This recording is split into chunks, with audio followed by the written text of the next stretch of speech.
This is what happens inside your body when you build muscle the right way, and it's also why most people pile on twice as much fat as they need to in the process.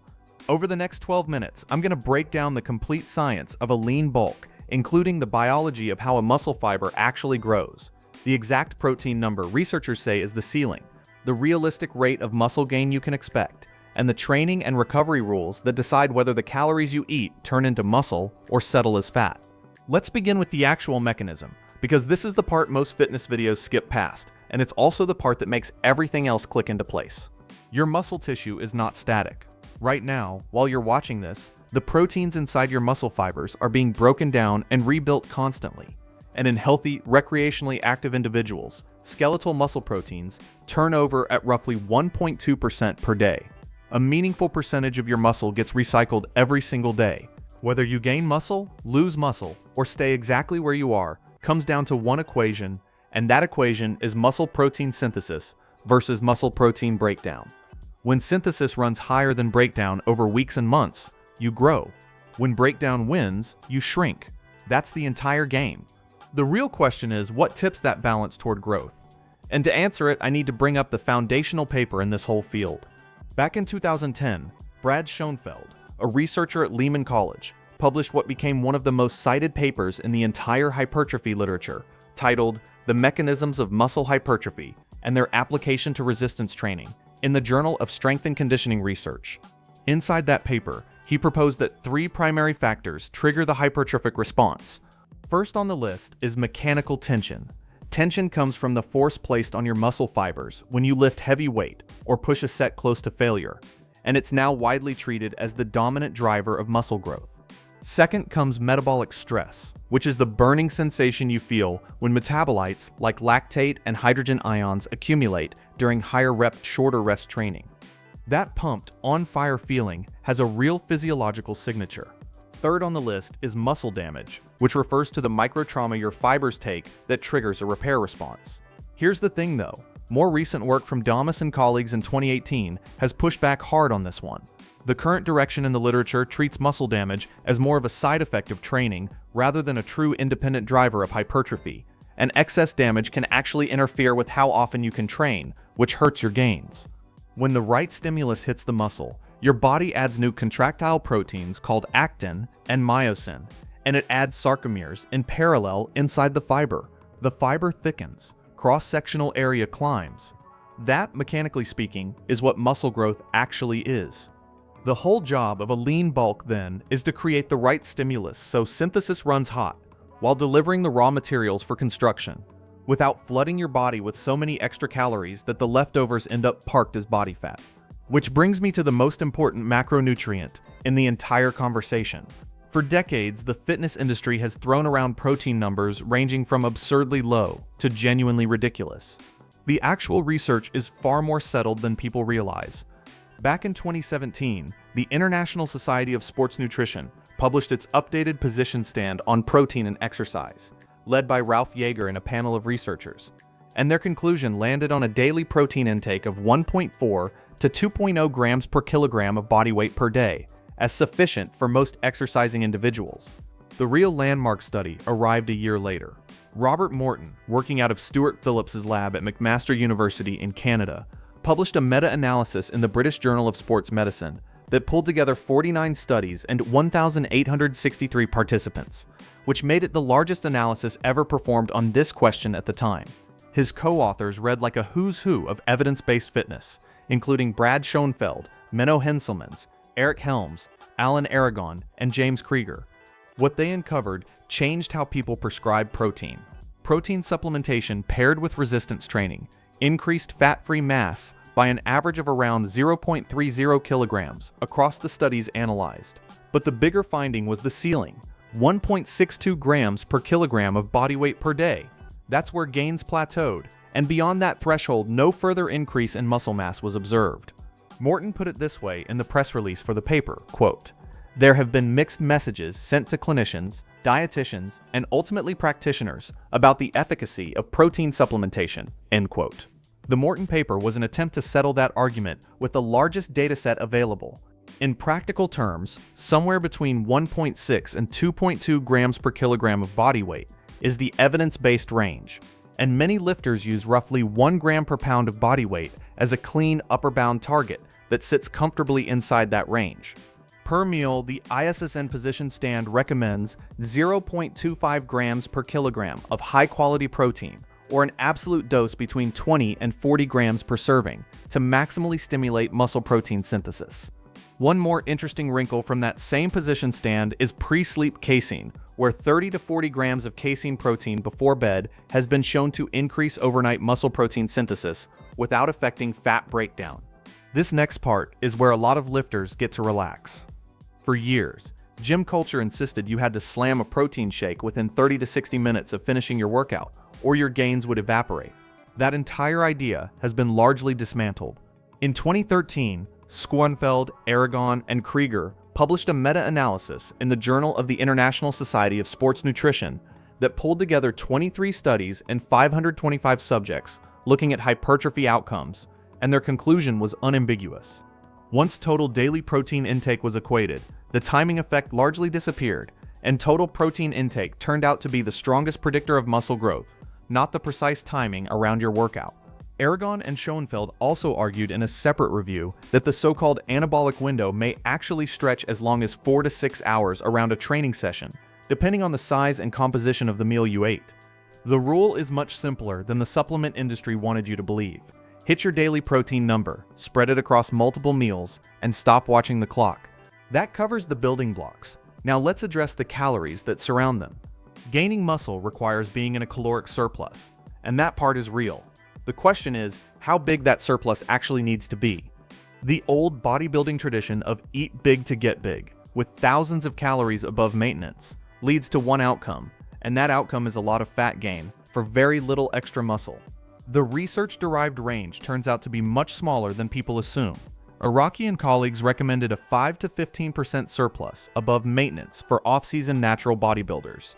And Garth and colleagues found something even more telling, where two groups of athletes consuming similarly modest surpluses gained essentially the same lean body mass, but the higher surplus group gained significantly more fat. Across the practitioner consensus, this typically translates to somewhere between 250 and 500 calories per day above maintenance. Expressed as body weight, you're looking at about 0.25 to 0.75 pounds of weight gain per week, with most authorities clustering around the 0.25 to 0.5 pound range as the optimal rate for muscle to fat ratio. The reason the surplus stays so small comes down to the next number, and this is the one that really kills the dirty bulk fantasy. Here's the truth. Nobody on Instagram wants to admit, natural muscle growth is slow. Two widely respected models exist for predicting realistic muscle gain, and they come from researcher and writer Lyle McDonald, and from Alan Aragon, who runs the Alan Aragon Research Review. Lyle's model, applied to male lifters with proper training and nutrition, breaks down like this. Year 1 of proper training delivers roughly 20 to 25 pounds of muscle, which works out to about 2 pounds a month. Year 2 cuts that down to 10 to 12 pounds, or roughly a pound a month. Year 3 drops to 5 to 6 pounds, and by year 4 and beyond, gains slow to 2 or 3 pounds and continue tapering. Women should expect roughly half of these numbers. Alan Aragon's framework expresses the same idea as a percentage of body weight per month. Beginners can gain 1 to 1.5% of their body weight in muscle per month. Intermediates land between 0.5 and 1%, and advanced lifters drop to 0.25 to 0.5%. Eric Helms has published similar estimates, and natural bodybuilder Casey Butt built a model from analyzing top natural bodybuilders that uses height, wrist, and ankle size to estimate genetic ceiling. His numbers run a bit more conservative than Lyle's or Allen's, but they sit in the same ballpark. The lifetime ceiling these models converge on for natural males is roughly 40 to 50 pounds of muscle above your untrained baseline. Lyle put it bluntly, quote, "After seeing a pro bodybuilder stepping on stage at 260 pounds or more and shredded, the idea that a natural may top out at 180 to 190 pounds of lean body mass, if that, can be disheartening. But it is reality." End quote. Here's why this matters for your bulk. If you can biologically only build about a pound of muscle a month as an intermediate lifter, and you're shoveling in an extra 1,000 calories a day to fuel that 1 pound, almost everything beyond what's needed for that pound is heading straight into fat storage. That's the entire mathematical case for keeping the surplus modest. If you want a plan that nails the surplus, the protein, and the training without the guesswork, my Lean Bulk program does exactly that. Link in the description. The nutrition side is settled. Now the stimulus. Your protein and your calories are the materials, and your training is the message that tells the body what to do with them. Without the training stimulus, all those calories have no reason to become muscle. In 2017, Schoenfeld, Ogborn, and Krieger published a meta-analysis in the Journal of Sports Sciences that examined 15 studies and 34 treatment groups. And what they confirmed was a graded dose-response relationship between weekly resistance training volume and muscle hypertrophy, meaning more sets equal more growth, up to a point. The notable benefit kicks in above roughly 10 sets per muscle group per week. The practical recommendation that emerged from that body of research, and what most evidence-based coaches now prescribe, lands at 10 to 20 hard sets per muscle group per week. Reps and weight raise a separate question. Schoenfeld's research and the follow-up work have shown that hypertrophy outcomes stay remarkably similar across a wide loading range, anywhere from 5 reps up to 30 or more per set, provided each set is taken with high effort, close to failure. Strength gains care more about load. Hypertrophy is more flexible, which means you don't have to grind heavy triples to build muscle. You have to push your sets close to failure. Progressive overload, the principle that your stimulus has to keep climbing over time, is what keeps the whole process moving. A 2022 study comparing load progression versus rep progression over 8 weeks in trained individuals found that both produce similar hypertrophy outcomes. Effort and total volume drive muscle growth. Strength is more load specific. All of this, the protein, the calories, the training, gets canceled out if you skip what comes next. Sleep deprivation is anabolic suicide, and the research on this is consistent and deeply unflattering for our late-night scrolling habits. Sleep loss tilts your hormonal environment in a catabolic direction, with lower testosterone, lower IGF-1, and higher cortisol. IGF-1 is one of the central signals that activates the PI3K ACT-mTOR pathway and drives muscle protein synthesis, and cortisol does the opposite, activating the protein degradation pathways instead. Research reviewed in the literature on sleep, testosterone, and cortisol has shown that insufficient sleep correlates with lower morning, afternoon, and 24-hour testosterone levels, alongside higher afternoon cortisol. Growth hormone gets released primarily during deep, non-REM sleep, which is when much of your tissue repair actually takes place. The acute muscle protein synthesis response to a workout can stay elevated for 24 to 48 hours afterward, and that's one of the reasons hitting each muscle twice per week tends to outperform once per week splits. The recommendation across the literature stays consistent at 7 to 9 hours of quality sleep per night. Sleeping 5 hours, eating a perfect surplus, and hitting your protein still leaves most of your gains on the table. My Lean Bulk program builds all of this in the nutrition, the training, the recovery. One system, no second guessing. Link below. Here's the anatomy of a perfect lean bulk pulled directly from the research. Eat in a modest surplus of about 5 to 15% above maintenance, which usually translates to roughly 250 to 500 calories above what you burn each day, and aim for a weight gain of 0.25 to 0.5 pounds per week. Protein lands somewhere around 1.6 to 2.2 grams per kilogram of body weight per day, and there's no real reason to push much higher than that, because the Morton meta-analysis showed gains plateaued at about 1.62 grams per kilogram. Spread that protein across multiple meals of 20 to 40 grams each, and consider 30 to 40 grams of casein before bed. Train each muscle group with 10 to 20 hard sets per week, taking your sets close to failure. And remember that the exact rep range matters far less than effort and total volume.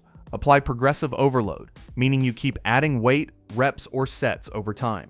Sleep 7 to 9 hours a night, and treat it like part of the program, because that's literally when growth happens. Calibrate your expectations honestly. 2 pounds of muscle a month is excellent for a beginner male. 1 pound a month is excellent for an intermediate lifter. Half a pound a month is excellent for an advanced lifter. Women should expect roughly half those rates. Anyone promising you 10 pounds of muscle in a month is selling you something, and almost certainly selling you fat right along with it. That's the full anatomy. 3 primary mechanisms in mechanical tension, metabolic stress, and muscle damage. 1 central equation in synthesis versus breakdown, and a small handful of evidence-based numbers that applied consistently over months and years will turn you into the best version of your natural physique.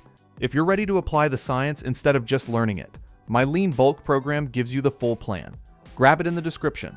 The reason most lean bulks fail isn't that the science is unclear. The real reason is that people abandon the small, boring numbers in favor of the big, exciting ones, and they end up fat, frustrated, and right back where they started. Get the small numbers right. The biology will handle the rest.